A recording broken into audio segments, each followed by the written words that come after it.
हम अहले दिल हैं, मदीने की बात करते हैं। और सबा न छेड़ अभी सुम्बुलो गुलाब का जिक्र, अभी नबी के पसीने की बात करते हैं। आप में से जितने भी लोग यहाँ बैठे हैं, पैसा भी कमाने वाले होंगे, बिजनेसमैन भी होंगे, दुकान चलाने वाले भी होंगे, जमीन जोतने वाले भी होंगे, फसल पैदा करने वाले भी होंगे।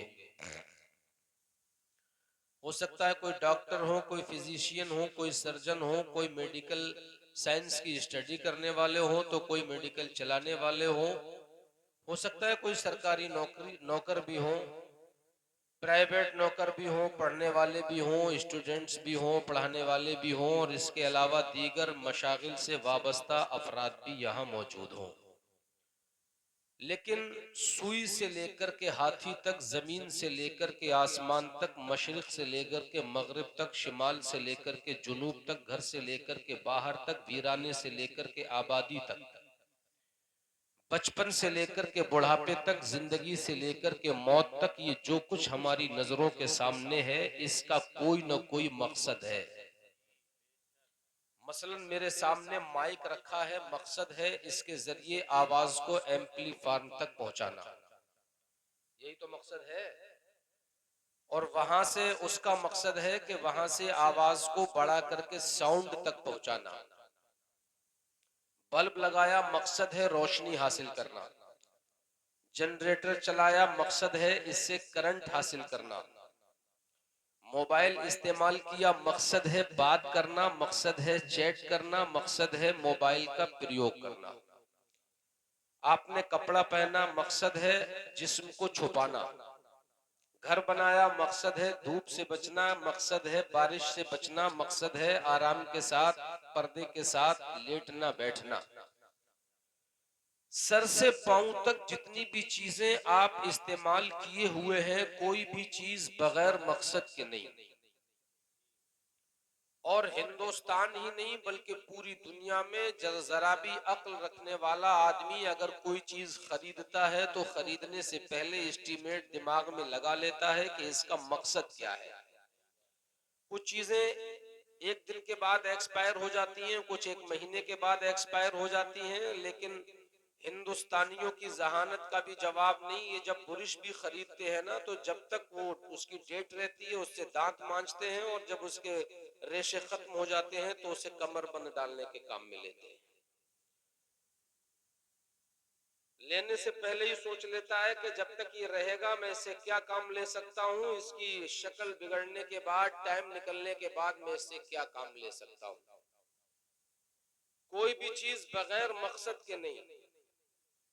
मगर कभी आपने इस बात पे गौर किया कि अल्लाह ताला ने जो हमें जिंदगी अता की है, और ये जिंदगी भी इतनी कीमती है, अगर है तो सब कुछ है। जिंदगी है तो मोबाइल है, जिंदगी है तो कपड़ा है, जिंदगी है तो मकान है, जिंदगी है तो रिश्तेदार हैं, जिंदगी है तो बाप है, जिंदगी है तो भाई है, जिंदगी है तो बीवी है, जिंदगी है तो औलाद है, जिंदगी है तो पैसा है, जिंदगी है तो जमीन है, जिंदगी है तो जायदाद है, जिंदगी है तो इनकम है, जिंदगी है तो अर्निंग है, जिंदगी है तो जायदाद है, पूंजी है, पैसा है, बिजनेस है, दुकान है, मकान है।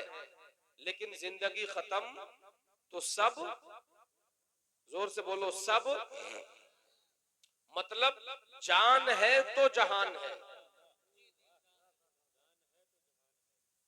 बात समझ में आ रही है कि नहीं? अगर आप नहीं तो पैसे का कोई मतलब नहीं, आप नहीं तो घर का कोई मतलब नहीं, आप नहीं तो आपके कपड़ों का कोई मतलब नहीं, आप नहीं तो आपके बंगले का कोई मतलब नहीं, आप नहीं आपकी कार का कोई मतलब नहीं, आपकी मोटरसाइकिल का कोई मतलब नहीं, आपके बैलेंस का कोई मतलब नहीं। इंसान है तो दुनिया की रौनकें हैं, इंसान नहीं तो कोई रौनक नहीं। आपने मोबाइल के महत्व को जाना कि मोबाइल का इस्तेमाल क्या है, मोबाइल का मकसद क्या है, माइक का मकसद क्या है, साउंड का मकसद क्या है, कैमरे का मकसद क्या है, मोबाइल का मकसद क्या है, सबके मकासद को जाना। मगर ईमानदारी से बताना, क्या कभी आपने ये भी गौर किया कि अल्लाह ने जो हमें जिंदगी दी है इसका मकसद क्या है? मैं संस्कृत में बहुत देर तक लंबी तकरीर करता हूं, लेकिन संस्कृत पढ़ते पढ़ते मैं खुद उगता गया, क्योंकि न इससे कुछ हासिल है न वसूल है। जलसे में बस वाह वाह हो जाती है, खूब हू हल्ला हो जाती है, मगर इससे मकसद हल नहीं होता। बात कुछ दिल में मेरे खटकती है, कुछ जोश हांडी में पैदा हो रहा है, कुछ जी चाहता है मेरे भाई सामने बैठे हैं तो भाइयों से कुछ दिल की बातें करूं। मेरे भाइयों, मुझे ईमानदारी से बताओ, कभी रात के सन्नाटे में लेट कर के आपने गौर किया कि जो मोबाइल का मकसद तो समझ लिया, घर का मकसद समझ लिया, जमीन का मकसद समझ लिया, हम दुनिया में क्यों हैं इसका मकसद क्या है? जिंदगी किस काम के लिए मिली है? जान किस काम के लिए मिली है? आंखें क्यों हैं? मुंह क्यों है? जुबान क्यों है? पैर सलामत क्यों है? हाथ सलामत क्यों है? कुव्वते गोयाई सलामत क्यों है? कुव्वते शाम्मा सलामत क्यों है? कुव्वते बासरा सलामत क्यों है? कुव्वते हसासिया सलामत क्यों है? तमाम हमारे जितने भी हवा से खमसा है वो सलामत है। इनका मकसद क्या है? क्योंकि कोई भी चीज कायनात में बगैर मकसद के नहीं, तो जिंदगी जैसी अनमोल चीज बगैर मकसद के कैसे हो सकती है? जब छोटा सा दांत मांजने का बुरुश बगैर मकसद के नहीं हो सकता, तो दुनिया की सबसे लाकीमत चीज जिंदगी बगैर मकसद के कैसे हो सकती है? जिंदगी को बेमकसद कैसे बनाया जा सकता है? जिंदगी का भी कोई न कोई मकसद होगा, जिंदगी का भी कोई न कोई उसूल होगा, जिंदगी भी किसी न किसी के लिए बनाई गई होगी।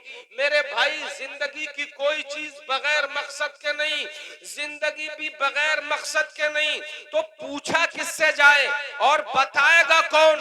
ये बात समझाएगा कौन? मेरे रब ने हम गुनाहगारों पर कितना करम किया है। अपने महबूब को 63 साल हमारे बीच में रखा है और बताया, ऐ महबूब, ये जो मैं तुम्हारे ऊपर कलाम नाजिल कर रहा हूं, ये मेरे बंदों को बता दो, ये थ्योरी है, थ्योरी, कि मैंने तुम्हें पैदा क्यों किया है। और जब मैं तुम्हें नमाज का हुक्म दूंगा तो ये बंदे हैं, ये नहीं जानते कि नमाज कैसे पढ़ी जाएगी। ऐ महबूब, थ्योरी में मैं भेजूंगा कि नमाज कायम करो, मगर प्रैक्टिकल करके तुम दिखा देना कि नमाज पढ़ी कैसे जाती है। हुक्म मैं लगाऊंगा कि रोजा रखो, मगर करके तुम दिखाना कि रोजा रखा कैसे जाता है। हुक्म मैं लगाऊंगा कि ज़कात निकालो, और निकाल के तुम दिखा देना कि ज़कात कैसे निकाली जाती है। हुक्म मेरा होगा कि हज करो, और महबूब अपनी अदाओं से हज करके तू दिखा देना कि किया कैसे जाता है। मतलब जो मेरी इबादत करना चाहेगा वो तुझसे ट्रेनिंग लेगा, बगैर ट्रेनिंग के न इबादत कबूल होगी न तिलावत कबूल होगी। मतलब सीधा ये है, ऐ महबूब, बात हमारी होगी मगर अदाएं तुम्हारी होंगी। ऐ महबूब, हुक्म तो हमारा माना जाएगा मगर जलवा हर चीज में तुम्हारा दिखाया जाएगा। नारे तकबीर, नारे रिसालत, नारे गौसियत, फैज़ाने गरीब नवाज, मसलके आला हजरत। आइए अब कुरान से पूछते हैं कि रब ने हमें जिंदगी क्यों अता की है। तो सीधी सी बात है, कुरान कहता है, वमा खलक़तुल जिन्न वल इंसा इल्ला लियाबुदून। हमने जिन्नात और इंसान को पैदा ही नहीं किया मगर इबादत के लिए। किसके लिए? किसके लिए पैदा किया? इबादत के लिए। एक बात मुझे ईमानदारी के साथ बताओ, आप इबादत से क्या समझते हो? नमाज पढ़ना ना? बोलो, यही समझते हो? नमाज पढ़ना इबादत है, बोलो है कि नहीं? रोजा रखना इबादत है, ज़कात देना इबादत है, हज करना इबादत है। तो नमाज तो दिन में 5 टाइम है, मगर अल्लाह ने 24 घंटे इबादत के लिए पैदा किया है। और नमाज कितने टाइम है? सिर्फ 5 टाइम। बाकी के टाइम में इबादत का क्या मतलब है? अगर सिर्फ नमाज का मतलब इबादत होता तो फिर नमाज तो फिर 24 घंटे की होती, 5 टाइम की क्यों? अगर सिर्फ रोजे का मतलब इबादत होता तो ये तो 12 महीने में सिर्फ एक महीना होता है, फिर 11 महीने तक इबादत कैसे होती? अगर ज़कात का मतलब इबादत होता, साल में एक मर्तबा फर्ज होती है, रोजाना ज़कात फर्ज नहीं। एक मर्तबा जब माल पे पूरा साल गुजर जाए तो बाकी का पूरा 11 महीने कौन सी इबादत होगी? अगर सिर्फ हज करना फर्ज होता तो लाइफ में एक बार जब आपके पास इतना रुपया हो जाए, लाइफ में जिंदगी में एक बार हज करना फर्ज है, बाकी की जिंदगी में क्या किया जाए? मेरे भाई बस यही तो बात समझाना चाहता है आपका ये भाई, आपका ये बेटा, आपको इतनी सी बात बताने के लिए इतनी तमहीद बांधा है, आपको बस इतना समझाने के लिए हज भी इबादत, नमाज भी इबादत, ज़कात भी इबादत, रोजा भी इबादत, लेकिन ये अपने अपने टाइम पे है। फिर वो कौन सी इबादत है जो 24 घंटे की जाए, 24 घंटा इबादत में लिखा जाए? मेरे भाइयों, तो आओ थोड़ा सा आपके जहन को और कुशादा करूंगा। अगर इंसान को सिर्फ नमाज पढ़ने के लिए पैदा किया जाता तो फरिश्ते इस काम के लिए काफी है। अनगिनत फरिश्ते 24 घंटा नमाज पढ़ने में लगे हैं। अगर इंसान को सिर्फ रोजा रखने के लिए पैदा किया जाता तो उसके लिए बेशुमार दुनिया के जो दूसरे मज़ाहिब हैं उनमें भी लगातार नियमित रोजे रखने के नजरियात हैं। अगर इंसान को सिर्फ खाने के लिए पैदा किया जाता तो खाने के लिए जानवर काफी है। अगर इंसान को सिर्फ कत्लो गारतगरी के लिए पैदा किया जाता तो तुमसे पहले 2 मरतबा दुनिया बस के उजड़ चुकी है जिन्नात की, कत्लो गारतगरी करने के लिए वो काफी थे। फिर वो कौन सी चीज है जिसके लिए हमें दुनिया में इन्नी जाइलुन फिल अर्द खलीफा, रब ने अपना खलीफा बना करके दुनिया में भेजा? तो सीधे सीधे लफ्जों में सुनो, मतलब ये है कि फरिश्ते इबादत के लिए है, मगर उनके पास नफ्स नहीं जो नफ्स रखे और नफ्स को रख करके नफ्स की मुखालिफत करके रब की रजा हासिल करके दिखाए, उसी को आदमी कहते हैं, उसी को इंसान कहते हैं। मेरे भाइयों, दुनिया के अंदर अल्लाह ने हमें इसलिए पैदा किया ताकि दुनिया में रखे, नमाजों के टाइम नमाजें पढ़े और दूसरे टाइम अल्लाह की मखलूक की खिदमत करे, क्योंकि रब ने इबादत के अलावा खिदमत खल्क को भी इबादत के जुमरे में शामिल कर दिया। जिंदाबाद जिंदाबाद, बेशक जिंदाबाद बेशक। अब ये बात मैं थोड़ा सा डिटेल में और घुमाऊंगा तब आपकी समझ में आएगी, क्योंकि आप सोचते होगे यार कहाँ ऐसे मौलाना को बुला लिया, इससे बढ़िया तकरीर तो इमाम साहब जाम मस्जिद में करते हैं जुमे के दिन। लेकिन मेरे भाइयों, ये दिल की सदा है, मेरी आवाज नहीं है, तुम ही न सुनोगे तो इसे कौन सुनेगा? अल्लाह ताला ने हमें सिर्फ इबादत के लिए पैदा किया। 5 वक्त के बाद इबादत कैसे होगी? तो सुनो, मेरे मुस्तफा कहते हैं रास्ते में गुजरते हुए जा रहे हो, अगर आपने रास्ते का पत्थर इसलिए हटा दिया कि मेरे बाद किसी आने वाले को ठोकर न लग जाए, ये इबादत है। बच्चों के लिए हलाल रिज्क कमाना ये इबादत है। अगर बात समझ में आ रही है तो सुभान अल्लाह बोलो। रास्ते से गुजर के जा रहे हो, कोई मुसलमान भाई मिल गया, उसे सलाम कर लिया, ये भी इबादत है। आपने किसी टूटे हुए दिल वाले को दिलासा देकर के उसकी हिम्मत बंधा दी, इबादत है। पड़ोसी को खाना खिलाया, उसकी खबर कर ली, इबादत है। मरीज से पुरसा दे दिया, इबादत है। जनाजे को कांधा दे दिया, इबादत है। रिश्तेदार के साथ अच्छा सलूक कर लिया, इबादत है। बीवी बच्चों पर खर्च कर लिया, इबादत है। बल्कि आओ एक ऐसी बात बता दूं कि ईमान मचल जाएगा। मेरे नबी ने तो यहां तक कहा, ईशा की नमाज पढ़ के सो गया और ये नियत कर ली कि इंशाअल्लाह फजर की नमाज उठ के पढ़ूंगा, तो सारी रात का सोना भी इबादत है। जिंदाबाद जिंदाबाद बेशक। अब आओ थोड़ा सा और डिटेल में चलूं। असल मकसद है खिदमत खल्क। समाज सेवा, समाज सेवा असल इबादत है। नमाज अल्लाह ने फर्ज कर दी, ये उसका कर्ज है। आपसे मैंने अगर 100 रुपए उधार ले लिए और मैं आपको नहीं चुका सका, आपके पैसे हैं, आप मुझे माफ कर सकते हैं। जिसके पैसे हैं वो माफ, जोर से बोलो। और अगर पैसे आपसे, पैसे मुझसे ले लिए तौसीफ भाई ने और माफी मांगे गजाली साहब, तो ये तो उल्टा मामला हो गया ना भाई। जिसने पैसे लिए हैं वो माफी मांगे, वो मैं उसको माफ कर सकता हूं इनकी तरफ से। अगर वो माफी मांगे तो अगर ज्यादा ही आदमी करीम तबीयत का मालिक है तो वो भी माफ कर सकता है। लेकिन तौसीफ भाई से अगर किसी ने पैसे ले लिए तो उसको तौसीफ भाई ही माफ कर सकते हैं। मैं, जोर से बोलिए, उसको तौसीफ भाई ही माफ कर सकते हैं क्योंकि वो मखरूज इनका है। मेरे भाइयों, हजार बार माज़अल्लाह, अल्लाह ने हम पर जो नमाज फर्ज की है मैं उसको हल्का नहीं कर रहा, मगर आओ कान खोल के सुनो, अल्लाह का कर्ज है नमाज। वो चाहे तो माफ कर सकता है। कितने लोग ऐसे हैं, एक बच्चा पैदा हुआ,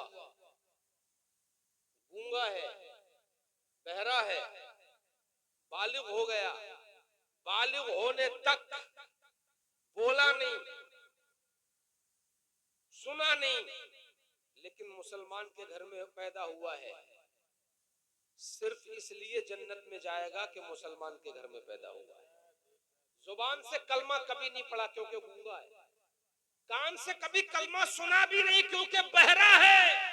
शरीयत कहती है इसलिए वो मोमिन है कि मोमिन का बच्चा है। लेकिन एक ऐसा आदमी जो गूंगा नहीं, बहरा नहीं, बोलता भी टनाटन है, ऐसे परिवार में पैदा हुआ जहां शिर्क होता है, जहां गैरुल्लाह को पूजा जाता है, नजरियात बातिल है, लेकिन वो पैदा हुआ, जवानी भर उसने खूब गैरुल्लाह की पूजा की, जवानी भर कुफ्र किया।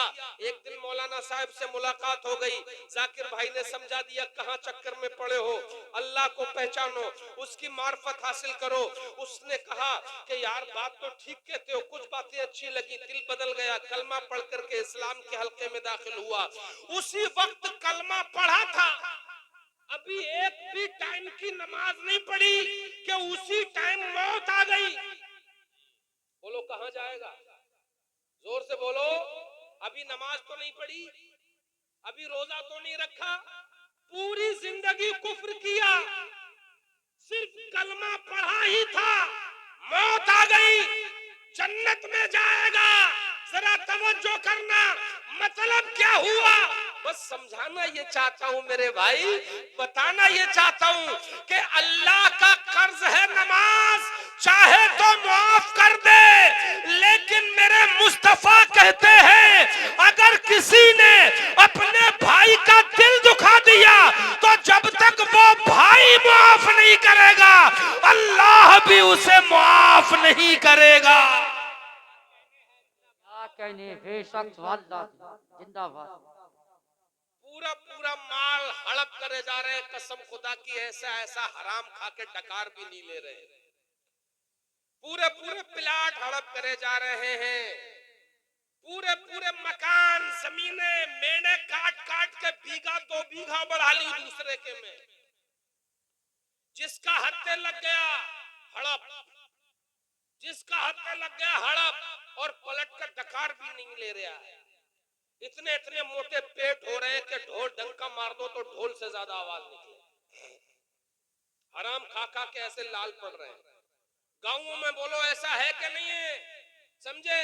ये हराम खाने वाले, ये भाइयों का हक मारने वाले, ये मेंढ को काट करके अपने खेत को बढ़ाने वाले, ये पड़ोसी की दुकान पे जादू करके उसकी ग्राहकी को बंद कराने वाले, ये एक दूसरे से जल के रिश्तों पर जादू कराने वाले, ये बहन बेटियों को बुरे रास्ते पे डालने वाले, ये दूसरे के बेटों को शराबी बनाने वाले, ये दूसरे के बेटों को जुआरी बनाने वाले, ये दूसरों की दुकान बंद करवाने वाले, ये अपने कारोबार के सामने दूसरों के कारोबार पे जादू से बंदिश कराने वाले, ये जनाबे वाला, ये प्लाट हड़पने वाले, ये जमीन हड़पने वाले, ये मकान हड़पने वाले, मेरे भाई मैं तुझसे इतना पूछना चाहता हूँ, ये मकान, ये दुकान, ये प्लाट चल तूने हड़प तो लिया, वो बेचारा कमजोर था, तेरे मुकाबले पे कुछ नहीं कह सका, वो आवाज नहीं उठा पाया,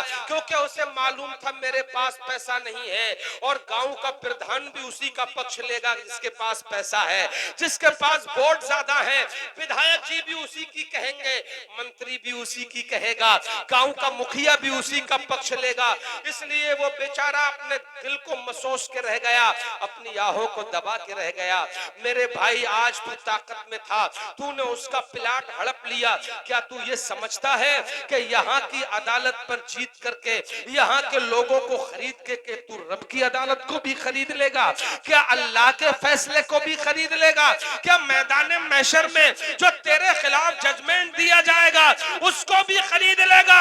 याद रख मेरे भाई, यहाँ तो ताकतवर कमजोर को दबा सकता है, मगर मेरे रब ने इन्हीं कमजोरों के लिए तो महशर का दिन मुतय्यन किया है कि ऐ मेरे बंदे तू घबरा मत, दुनिया में तेरी आवाज कोई नहीं सुन सका, तू आवाज नहीं उठा सका, तेरी जायदाद पे कब्जा किया गया, तू बोल नहीं सका, तेरे प्लाट को हड़प किया गया, तू उसके खिलाफ आवाज नहीं निकाल सका, वहां जज का कलम बिक गया था, चौकी की पुलिस बिक गई थी, इंस्पेक्टर का स्टेटमेंट बिक गया था, इन्वेस्टिगेशन रिपोर्ट बिक गई थी, केस डायरी बिक गई थी, गवाह बिक गया था, मुंसिफ का कलम बिक गया था। परेशान न हो, मैंने तेरे इंसाफ के लिए महशर का दिन रखा है, इसलिए कि इस अदालत में वकील भी अल्लाह होगा, इस अदालत में गवाह भी अल्लाह होगा, और इस अदालत में फैसला सुनाने वाला जज भी अल्लाह होगा। ये शख्स जिंदाबाद जिंदाबाद, ये शख्स। बल्कि मुझे कहना नहीं चाहिए, मगर बात आई है तो कहूंगा जरूर। गांवों में आजकल जो राशन आता है ना कोटे की दुकान पे, बहुत से तो ऐसे हैं कि उस राशन को भी हड़प कर जाते हैं, गरीबों तक पहुंचने ही नहीं देते। जो मर गए उनके भी राशन कार्ड चल रहे हैं कुछ लोगों के यहाँ, और कुछ बेचारे ऐसे हैं जो राशन कार्ड के हकदार हैं, और उनके पास प्रधान के पास, कोटेदार के पास चक्कर लगाते लगाते परेशान है, एक मोहर लगा के नहीं दे रहा प्रधान, समझे?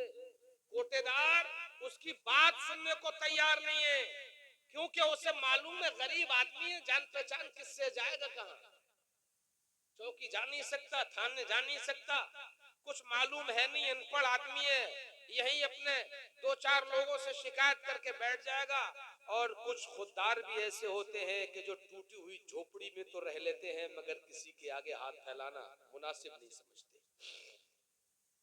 कुछ गरीब भी ऐसे होते हैं, एक दो बार कहा यार हमारा भी राशन कार्ड बनवा दो, मगर उस बेचारे की किसी ने नहीं सुनी, तो उसने अपना फैसला अल्लाह पे छोड़ दिया, ले तुझसे नहीं कहेंगे, जिसमें मेरा रब मुझे रखने को राजी है, ये बंदा भी उसी में रहने को राजी है।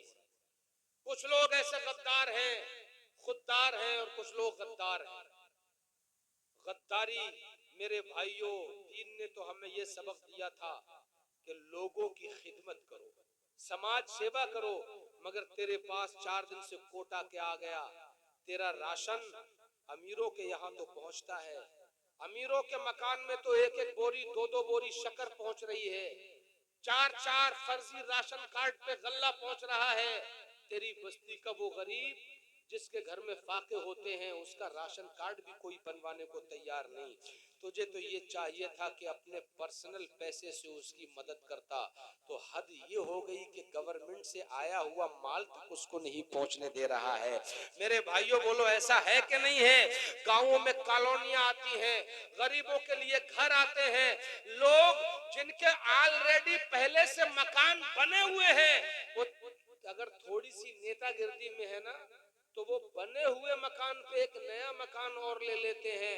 उनकी तमाम बातें, तमाम प्रोसेस पास होता चला जा रहा है और बेचारा जो पिछली पंचवर्षीय में जिसका छप्पर पड़ा हुआ था, इस पंचवर्षीय में भी उसका छप्पर पड़ा हुआ है। गरीब का छप्पर नहीं उतर पा रहा है। बोलो मेरे भाइयों, इन बातों को अगर हम नहीं उठाएंगे तो फिर कौन उठाएगा? कौन कहता है कि सिर्फ मस्जिद के मुसल्ले पे बैठना ही इबादत है? कौन कहता है कि सिर्फ मस्जिद की गलियों के चक्कर लगा करके नमाजें पढ़ना ही इबादत है?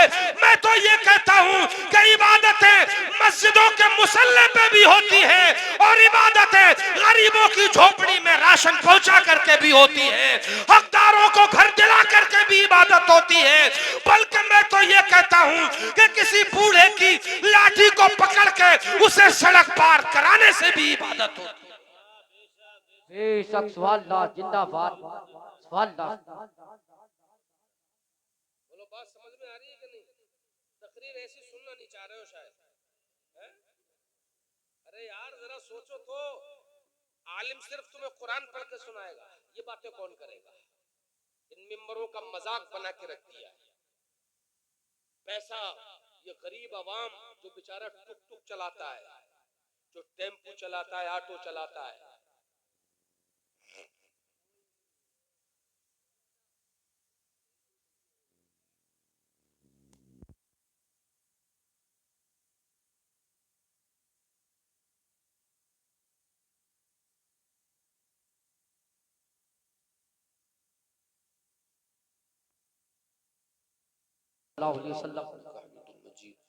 अल्लाहुम्मा बारिक अला मुहम्मद व अला आलि मुहम्मद कमा बारकत अला इब्राहीम व अला आलि इब्राहीम इन्नका हमीदुम मजीद। बेटा ये हाथ छोड़, सीधे बैठो।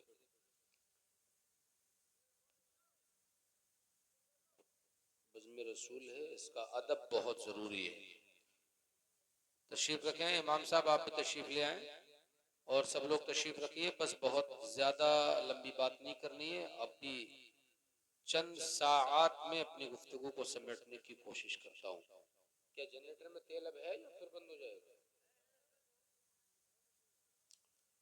एक मर्तबा और दरूद पाक सुनाए। अल्लाहुम्मा सल्ली अला मुहम्मद व अला आलि मुहम्मद कमा सल्लैता अला इब्राहीम या रसूलल्लाह सल्लल्लाहु अलैहि वसल्लम। अल्लाहुम्मा बारिक अला मुहम्मद व अला आलि मुहम्मद कमा बारकता अला इब्राहीम व अला आलि इब्राहीम इन्नका हमीदुम मजीद। मैं ये अर्ज कर रहा था मेरे भाइयों, इन मिंबरों से अगर आप जिक्र रसूल के नाम पे किसी टुक टुक चलाने वाले के पास भी चंदा लेने जाते हो ना, तो जिक्र रसूल के नाम पे वो चंदा देता है। बोलो देता है कि नहीं देता है? हालांकि उसके घर में फाके होते हो, लेकिन जब चार बाशऊर लोग उसके दरवाजे पे खड़े होते हैं और वो कहते हैं जलसा होना है, तो वो बेचारा अपनी जरूरत के पैसे आपको देता है। अपने घर के राशन के लिए रखे हुए पैसे तक आपको उठा के दे देता है, क्योंकि लोग मुस्तफा से इतनी मोहब्बत करते हैं, इतनी मोहब्बत करते हैं। आला हजरत जिस तरह फरमाते हैं, हुस्ने यूसुफ पे कटी मिस्र में अंगुश्ते जना, सर कटाते हैं तेरे नाम पे मर्दाने अरब। ये मुस्तफा की मोहब्बतों ही का तो नतीजा है। रात सोने के लिए है और सर्द रातों में नींद भी अच्छी आती है। आप बिस्तरों को छोड़ के उनके जिक्र की महफिल में बैठे हैं, ये मोहब्बत ही तो है। नींद को तोड़ करके जाग रहे हैं, ये मोहब्बत ही तो है। आप ऐसा वक्त, अपना कीमती रात का वक्त अपने बिस्तर को छोड़ के नंगी जमीन पे बैठे हैं, ये मोहब्बत ही तो है। और याद रखो मेरे भाइयों, मोहब्बत करने वालों को अल्लाह रब्बुल इज्जत के यहाँ वो मकाम हासिल है, वो मकाम हासिल है कि अगर उनका दीवाना, उनका चाहने वाला अल्लाह की बारगाह में कोई चीज तलब कर ले, अल्लाह पर कसम खा बैठे, तो अल्लाह उसकी कसम को पूरा कर देगा। तो हमारे और आपके हिस्से का राशन खाने वाले, हमारे और आपके हिस्से के मकान, अपने घर बनवाने वाले, इनके चक्कर में परेशान मत हो। याद रखो ये मकान यहीं के यहीं रह जाएंगे, ये राशन खत्म हो जाएगा, लेकिन जो गुनाह हुआ है ना ये हमेशा बाकी रहेगा और ये कयामत तक और उसके बाद जहन्नम तक पहुंचाए बगैर पीछा नहीं छोड़ेगा। इसलिए मेरे भाइयों, जो मुल्क के जिम्मेदार होते हैं वो तो मुल्क को देखते हैं, लेकिन जो गांव के जिम्मेदार होते हैं उनकी भी जिम्मेदारी होती है कि अगर किसी पे जुल्म होता हो तो उसके साथ खड़े हो जाएं, जालिम को समझाएं कि जुल्म मत करो। अगर बस्ती में कोई आदमी गरीब है उसको अपने माल में हिस्सेदार बनाएं। और आप जानते हो ये जो हमारे यहाँ ज़कात का सिस्टम है, कसम खुदा की इतना प्यारा सिस्टम दुनिया के किसी भी मुल्क में नहीं, किसी भी तहजीब में नहीं, किसी भी कल्चर में नहीं। अल्लाह ने हमारे माल में जो 2.5% ज़कात रखी है ये अपने गरीब बंदों का हिस्सा रखा। अगर आदमी ईमानदारी से सिर्फ ज़कात निकालने लग जाए तो हमारे भाइयों की गरीबी दूर हो जाएगी। और मैं आपको एक मजहब इस्लाम के सुनहरे पॉइंट की तरफ तवज्जो दिलाऊं।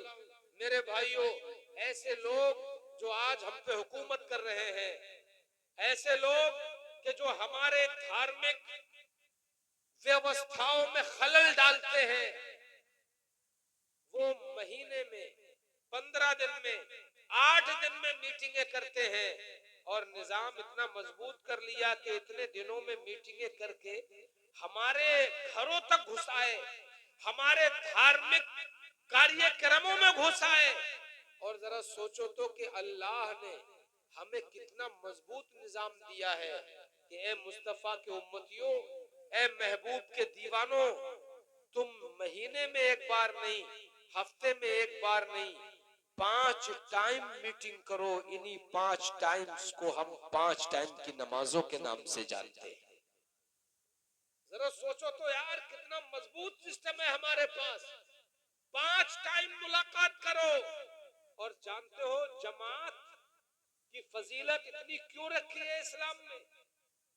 मेरे मुस्तफा कहते हैं कि मैं लोगों को हुक्म दूं कि जमात कायम करें और लोगों को जमात में जमा होने का हुक्म दूं, और जो जमात में न जाए मैं उसके घर में लकड़ियां चुनवा करके आग लगवा दूं।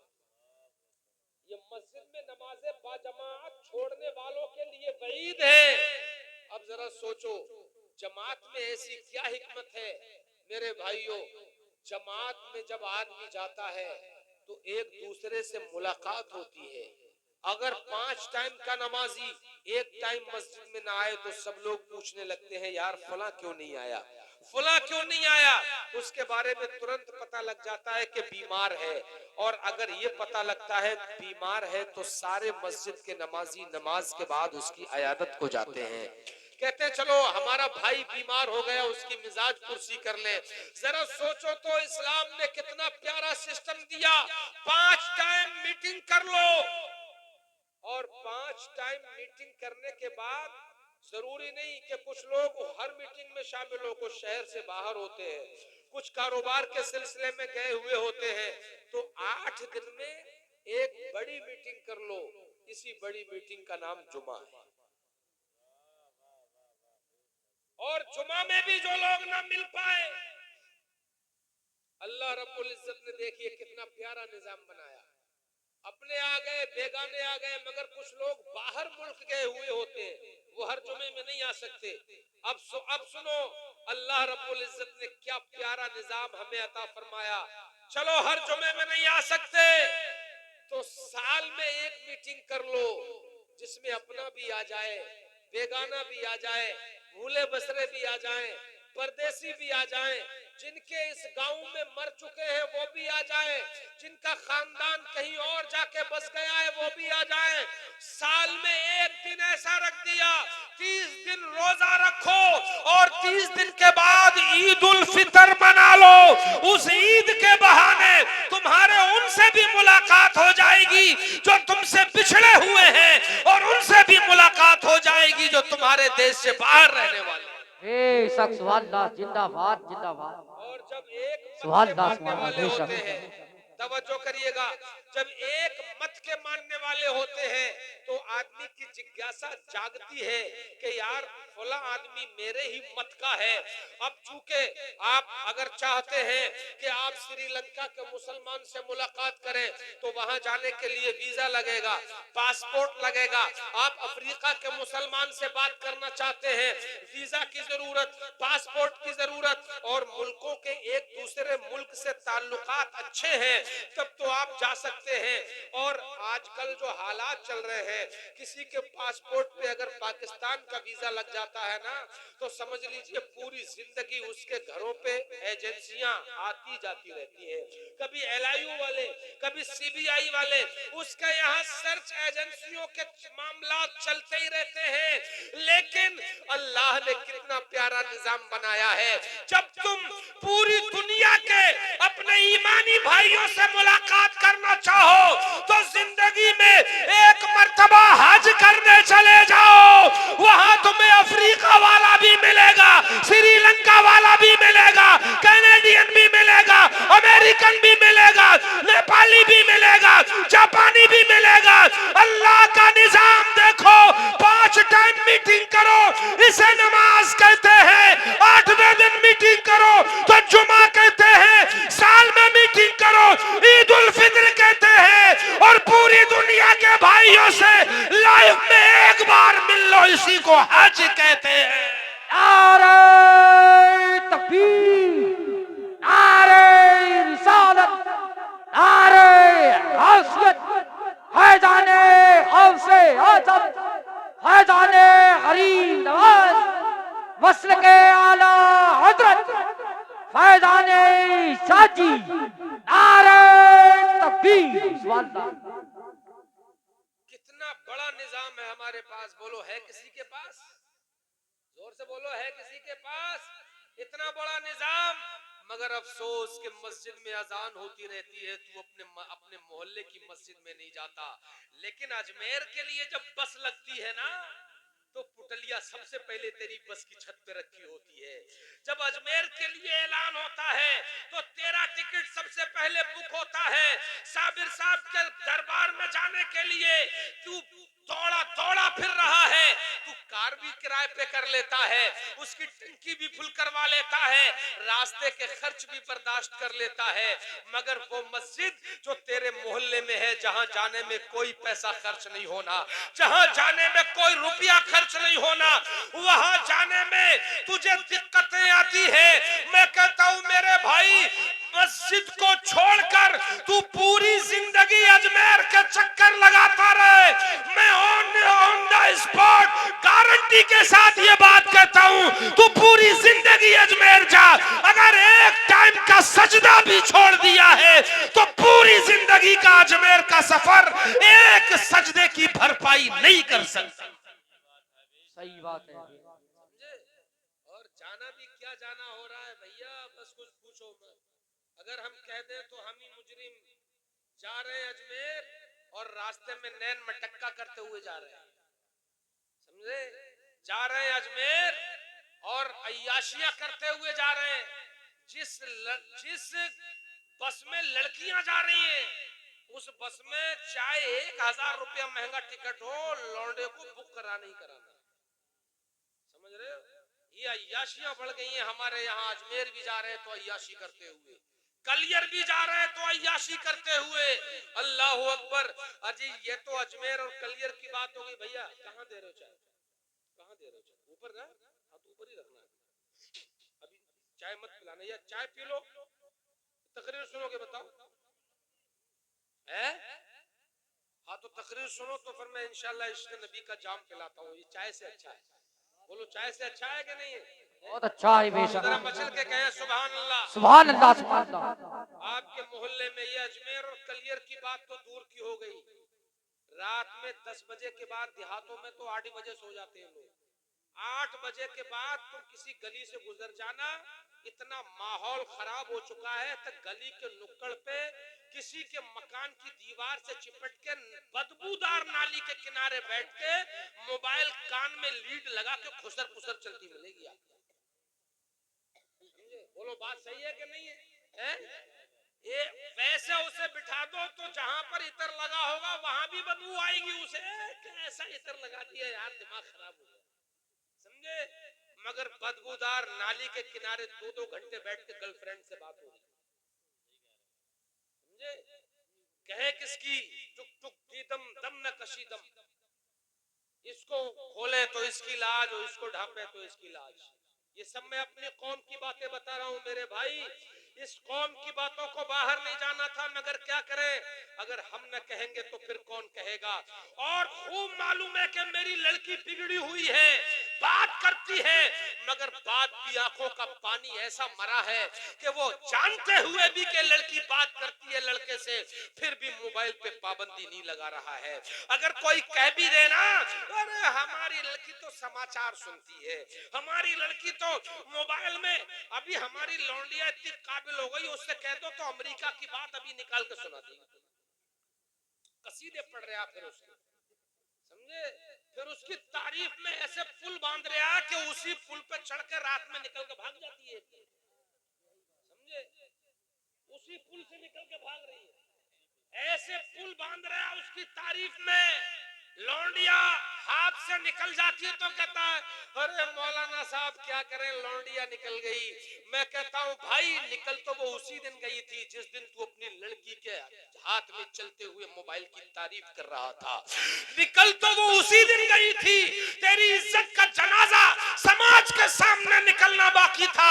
ये जो लौंडे रात के 12-12 बजे तक नालियों के किनारे बैठ के बात कर रहे हैं, लगाओ पाबंदी इन पे, इनके घरों में शिकायत करो।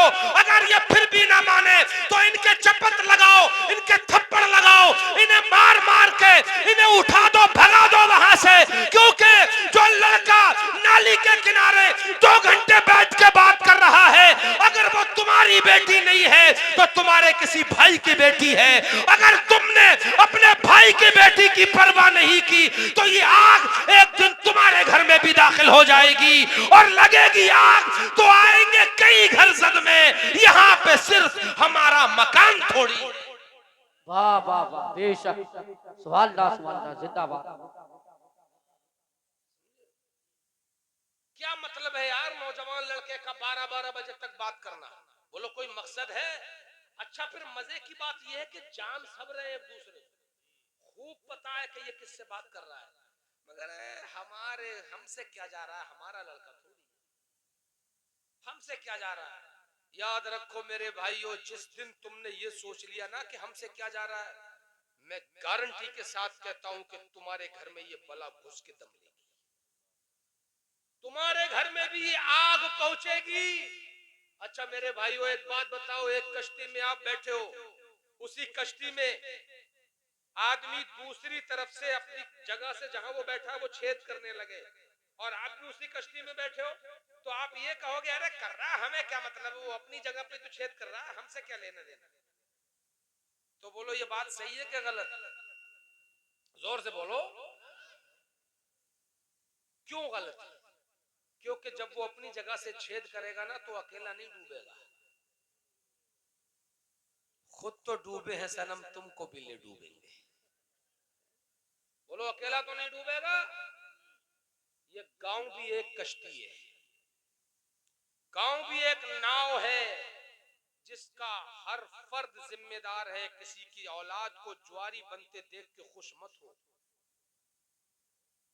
क्योंकि अगर तुमने किसी के बच्चे को ये देख करके ये शराबी है, ठीक है फला का बच्चा बिगड़ जाएगा, बर्बाद हो जाएगा, जमीन बिक जाएगी, मकान बिक जाएगा, अगर तुमने ये सोच करके उसके बच्चे को बिगड़ने दिया तो इतना मैं गारंटी देता हूं आपको कि उस बच्चे की ये बुराई सिर्फ उसके घर तक नहीं रुकेगी, बल्कि किसी न किसी रास्ते से तुम्हारे घर तक भी पहुंच के दम लेगी। तुम्हारे घर तक ये बुराई जरूर पहुंचेगी, क्योंकि दोस्ती तो उसी गांव के लड़कों से ही होगी उसकी, बोलो होगी कि नहीं होगी। और दोस्त दोस्त के धर्म पे होता है। मेरे मुस्तफा ने फरमाया देख लो दोस्ती किससे कर रहे हो, क्योंकि दोस्त अपने दोस्त के मजहब पे होता है। और आज इत्तेफाक से यारे गार मुस्तफा के दोस्त का यौम विसाल भी है, इसलिए दोस्ती दोस्ती पे बात करना जरूरी है। दोस्ती करो, नेक लोगों से करो, और अगर नेक नहीं है तुम्हारे आसपास तो उन बुरों को नेक बनाने की कोशिश करो। उन बुरों को ये समझ के मत छोड़ दो अरे बहुत बुरा है, बहुत गंदा है, बहुत कमीना है, ये समझ के मत छोड़ दो मेरे भाई। अगर ये समझ के छोड़ना जायज होता तो मेरे नबी भी मक्के वालों को कहते अरे छोड़ो, ये तो सुधरेंगे ही नहीं, इनकी तो नस्लें बुत परस्ती में चली गई, इनका तो काम ही बच्चियों को जिंदा दफन करना है, कई पीढ़ियों से चला आ रहा है ये काम। मुस्तफा कभी उनको समझाने की कोशिश ना करते, मगर मेरे नबी ने कहा कि ऐ लोगों, जिनको तुम देख रहे हो ये आज बच्चियों को जिंदा दफन कर रहे हैं, एक दिन तुम देख लेना यही अपनी बच्चियों से प्यार को इबादत समझने लगेंगे। वाह वाह वाह वाह, सुभान अल्लाह, बेशक जिंदाबाद, सुभान अल्लाह। और उसका रिजल्ट आपके सामने है। एक आदमी तो मेरे पास आया, बोले हजरत सरसों पढ़ दो। मैंने कहा सरसों राई जो होती है ना, तो मैंने कहा क्यों? बोले घर में सांप बहुत है। मैंने कहा भाई आपको कैसे पता लगा कि घर में सांप है? बोले साहब रात भर फुसफुस की आवाज आती है घर में से। मैं समझ गया कि इसकी बीमारी क्या है, असल सांप है या सपेरा है। तो मैंने कहा भाई ऐसा करो, सरसों तो मैं पढ़ी देता हूँ, मगर साथ में मैं तुम्हें एक जगह भी बता दे रहा हूँ, वहां जाकर देख लेना, तुम्हें सांप मौके पे ही मिल जाएगा। बोले ठीक है हजरत, बहुत अच्छा। सरसों पढ़ के मैंने उन्हें दे दी, और मैंने कहा जब रात में फुसफुस की आवाज आए तुम्हारे घर में जवान लड़का है? बोले हाँ है। मैंने कहा रजाई उठा के देख लियो, वही सांप फुसकारता हुआ मिल जाएगा। अब 2-3 दिन के बाद मेरे पास आए, बोले हजरत नुस्खा बहुत कामयाब बताया। मैंने कहा क्या मतलब? बोले मैंने जैसे ही फुसकारने की आवाज सुनी, रात में 12 बजे के बाद से आती थी पहले भी। बोले जब रात में फुसकारने की आवाज सुनी, नौजवान लौंडा था, जाकर के रजाई उठा करके देखी तो एयरफोन कान में लगा के फुस फुस फुस फुस फुस फुस फुस फुस फुस फुस फुस, बोले फुनकार रहा था उसमें, अंगड़ाइयां ले लेके फुनकार रहा।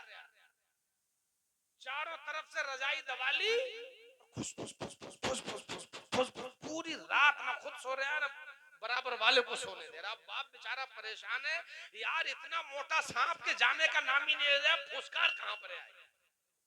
समझे, पूरे घर को फुसकार फुसकार उसने मरीज बना दिया, साइकोलॉजिक मरीज बना दिया पूरे घर को, पूरे घर को नफ्सियाती मरीज बना दिया।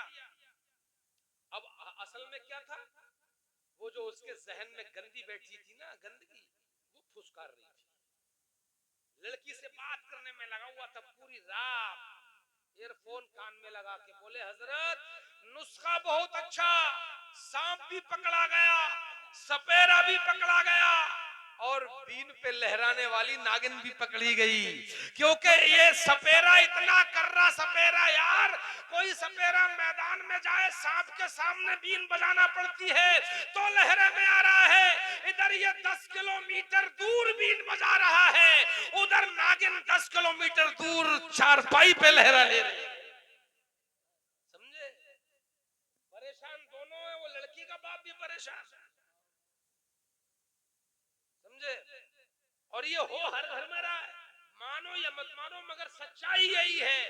इन नाग और नागिनों को अगर ऐसे ही पनपने दोगे तो ये फुसकारते फुसकारते फुसकारते फुसकारते तुम्हारी इज्जत पे भी डसेंगे, तुम्हारी इज्जत को भी डस लेंगे, समाज में तुम्हारी दो कौड़ी की करा देंगे, मुंह दिखाने के लायक नहीं छोड़ेंगे, जिंदगी जीने का मन नहीं करेगा, मर जाने का मन करेगा। इसलिए आज वक्त है, आंखें खोल लो, इन सपोलों के हाथ से बांसुरी ले लो, इनके हाथों से बीन ले लो। अगर तुम्हारे बच्चे को या लड़की को मोबाइल की जरूरत है तो सिर्फ उतनी देर के लिए मोबाइल दो जितनी देर स्टडी करना है, उसके बाद मोबाइल अपने कंट्रोल में रखो, बच्चे अपने कंट्रोल में आ जाए। यार मुझे हैरत होती है, कितनी बातें बताई जाए, कहां तक इस्लाह की जाए, रोजाना हमारे यहाँ नई नई बातें पैदा होती जा रही।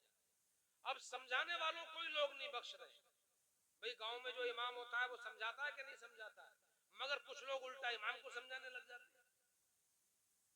मैंने डॉक्टर को देखा मरीज को डांटते हुए, बोले तुमने चावल क्यों खाए जब मैंने मना किया था?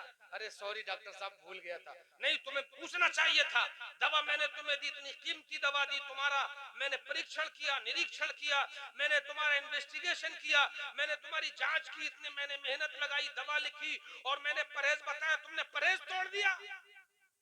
तो उसका डांटना सही है? बोलो सही है ना भाई। अगर डॉक्टर डांट रहा है मरीज को, क्यों? क्योंकि उसने गलती की है।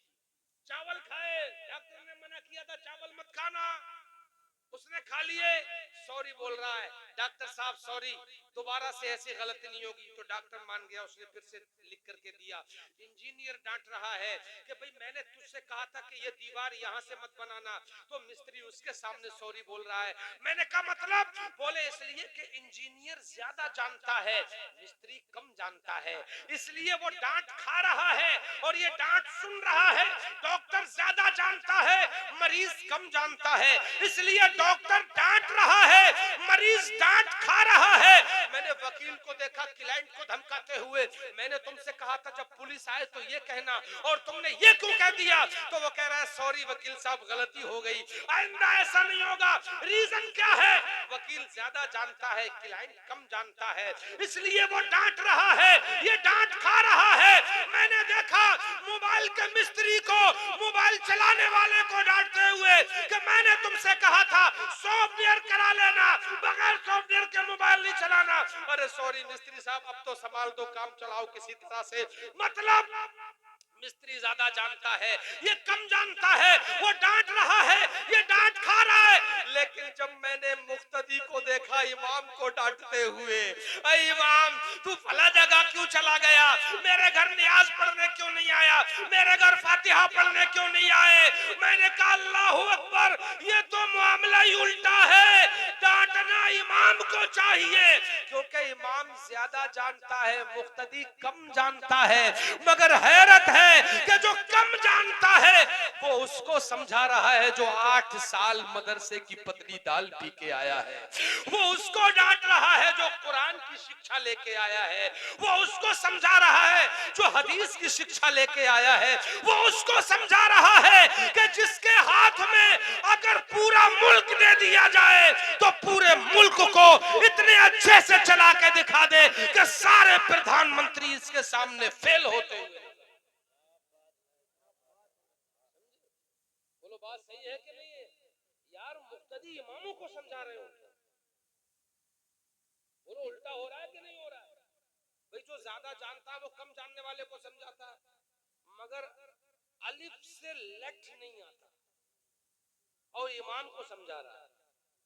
समझे? इमाम को जरा सोचो तो यार, कुरान में इकोनॉमिक्स भी है, कुरान में मेडिकल साइंस भी है, कुरान में इकोनॉमी भी है, कुरान में फिजिक्स भी है, कुरान में केमिस्ट्री भी है, कुरान में लॉ भी है। कुरान के उलूम पढ़ने वाला आदमी सिर्फ चंद पैसे देने वाले से, सिर्फ वो उसके दिमाग में ये मैं पैसे दे रहा हूं, मैं तनख्वाह दे रहा हूं, चंद पैसे जो खर्च करता है इमाम पे, वो इमाम को समझा। अगर मरीज डॉक्टर को समझाने लगे तो बोलो मरीज अच्छा होगा? जोर से बोलो यार। अगर मिस्त्री इंजीनियर को समझाने लगे तो क्या मकान ठीक बनेगा? अगर मोबाइल चलाने वाला सॉफ्टवेयर इंजीनियर को समझाने लगे तो क्या मोबाइल ठीक चलेगा? तो फिर मुक्तदी अगर इमाम को समझाने लगे तो गांव कैसे अच्छे चल सकता है, निजाम कैसे अच्छा चल सकता है? छोटा बड़े को समझाए, अनपढ़ पढ़े लिखे को समझाए, बेवकूफ अकलमंद को समझाए, महकूम हाकिम को समझाए, अदना आला को समझाए।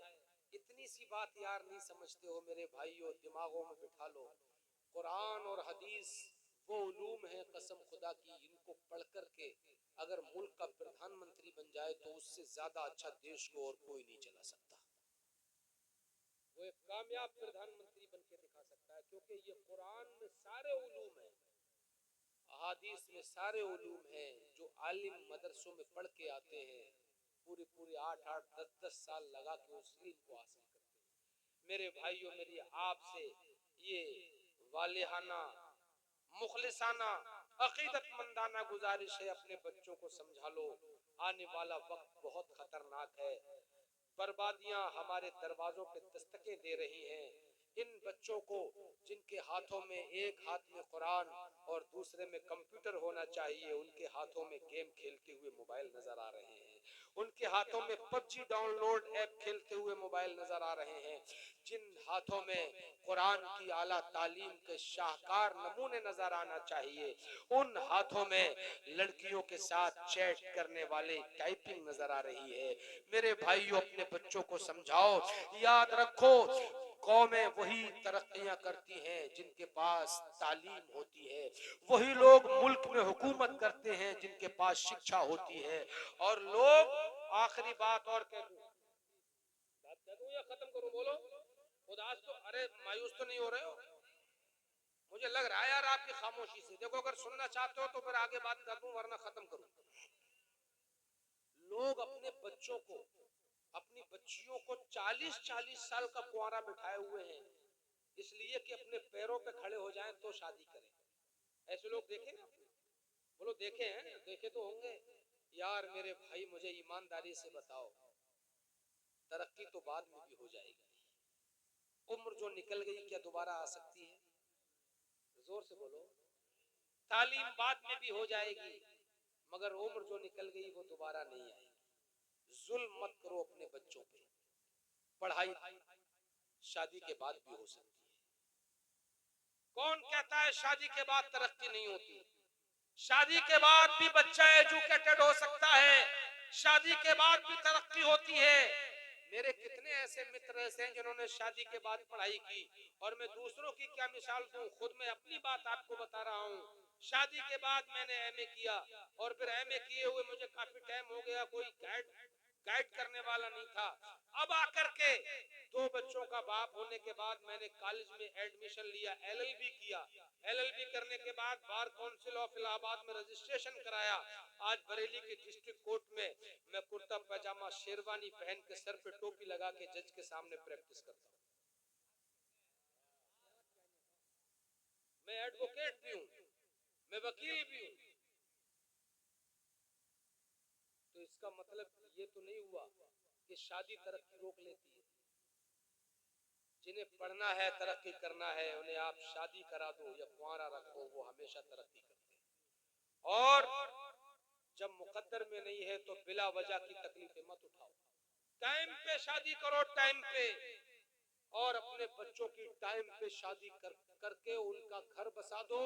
क्योंकि जो नौजवानी की उम्र होती है, इसमें जो हार्मोन्स पैदा होते हैं, बॉडी जिन कैल्शियम का इखराज करती है, बॉडी जो चाहती है, अगर वो उसको न मिले तो एक बीमारी होती है हिस्टीरिया। औरतें हिस्टीरिया की मरीजा हो जाती है, आदमी नफसियाती हो जाता है, साइको हो जाता है। समझे? मेरी ये बात लिख लो, किसी बड़े डॉक्टर से मिलो तो पूछना, अगर लड़की की उसकी उम्र में शादी ना की जाए तो हिस्टीरिया की मरीजा हो जाती है। और हिस्टीरिया में बिल्कुल उसी तरह के सिम्टम्स होते हैं जैसे किसी पे भूत सवार हो जाए। जैसे भूत सवार हो जाता है वो करता है, वैसे ही हिस्टीरिया की मरीजा भी बिल्कुल वैसे ही करती है। समझे? फिर घूमते हैं मियाँ ताबीज गंडू वालों के पास, मियाँओं के पास लिए हुए। अबे यार, उसको भूत तो जवानी का चढ़ा हुआ है, तू मियाँओं के दरवाजे पे लेके उसे घूम रहा है। समझे? उसे मरीज, वो मरीज है, और तू उसका इलाज ताबीज गंडों से करा रहा है। याद रखो, जुल्म है ये औलाद के ऊपर, जो अपनी औलाद को घर में बिठा के बूढ़ा कर लेते हैं तरक्की के चक्कर में। अगर अल्लाह ने किस्मत में तरक्की लिखी है, मैं तो कहता हूं कि इससे बड़ी तरक्की और कोई नहीं हो सकती। तुम्हारे चारों हाथ और पांव सलामत हैं, और तुम्हारी जुबान अल्लाह का जिक्र करने के लायक है, इससे बड़ी और कोई तरक्की नहीं। अगर आईपीएस बन जाना तरक्की होता तो गाजियाबाद का डीएम ट्रेन के सामने खड़े होकर के खुदकुशी न करता। सुने होंगे ऐसे वाकयात आपने भी, सरकारी नौकर किसी चीज की कमी नहीं मगर खुदकुशी कर रहे हैं। क्यों? पैसा है, पैसा कमाना और है, दौलत इकट्ठी करना और है, मगर दिल का सुकून हासिल करना ये और है। सोने के डबल बेड है, लेकिन बगैर नींद की गोली खाए नींद नहीं आ रही।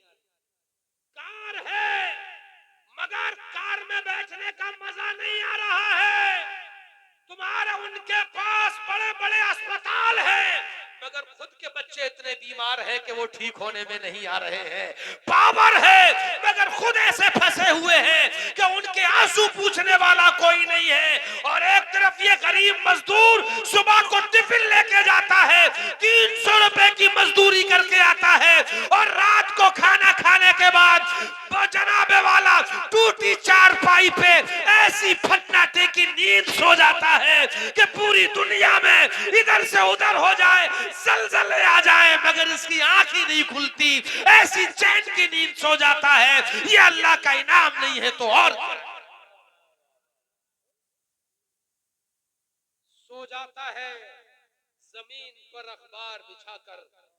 मजदूर कभी नींद की गोली नहीं खाता। शहर में जाके देखो, हर दूसरे आदमी को शुगर है, समझे, और देहातों में शुगर वगर कहाँ रखी है? लोगों को भी 1 किलो गुड़ खिला दो तो देहाती आदमी बैठे बैठे खा जाएगा वहीं को, है? और शहर के आदमी को अगर जरा भी मीठी चाय हो गई तो तुरंत वो निकाल के नापेगा, शुगर तो नहीं बढ़ गई। बोलो ये अल्लाह का अजाब नहीं है तो क्या है?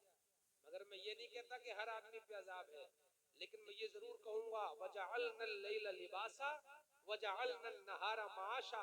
अल्लाह ने रात को आराम के लिए बनाया, दिन को काम के लिए, और उसके बनाए हुए के खिलाफ अगर करोगे तो फितरत से नहीं जीत पाओगे। याद रखना, फितरत से नहीं जीत पाओगे।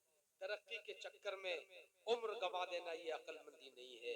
अपने बच्चों की टाइम पे शादी करो, अपने बच्चों को पढ़ाओ, इंजीनियर बनाओ, डॉक्टर बनाओ, मास्टर बनाओ, मगर दीन की जरूरी किताबें पढ़ाओ जरूर।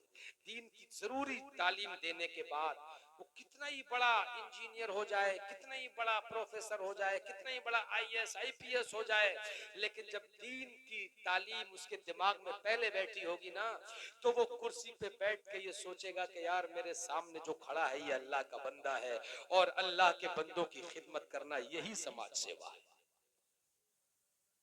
वमा खलक़तुल जिन्न वल इंसा इल्ला लियअबुदून।